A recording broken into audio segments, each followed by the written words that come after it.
Elija in Kajo je navdušila prečudovita narava. Veldig fint landskap. Utrolig. Ja, utrolig. Tu lahko vidiš raznovrstne ptice, severnega medveda, tjulne in jelena. Toda v poletnem času je to nekoliko težje.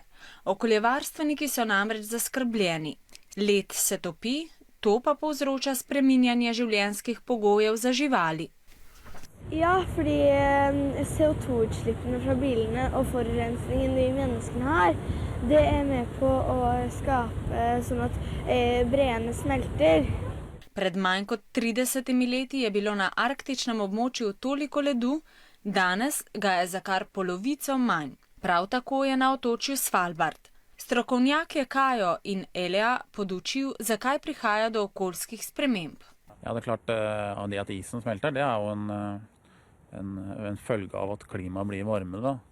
Det kan være følge av både naturlige svingninger og også hvordan vi oppfører oss på kloden. Og det er jo absolutt noe vi bør være bekymret for. Da. Izpusti iz tovaren in prometa oddajajo v ozračje škodljiv ogljikov dioksid. Ta se razprši v zgornji plasti ozračja, v spodnji pa se nalagajo drobni trdi delci. Tako se plinasta sestava ozračja spreminja in povzroča globalno segrevanje. Zviševanje temperature zemlje in morij pa povzroča taljenje ledu. S tem pa izginja tudi življenjski prostor za mnoge redke živalske vrste. Jeg håper at vi gjør det bedre, at vi tar på oss det ansvaret og passer på kloden vår. Det er vi menneskenes ansvar.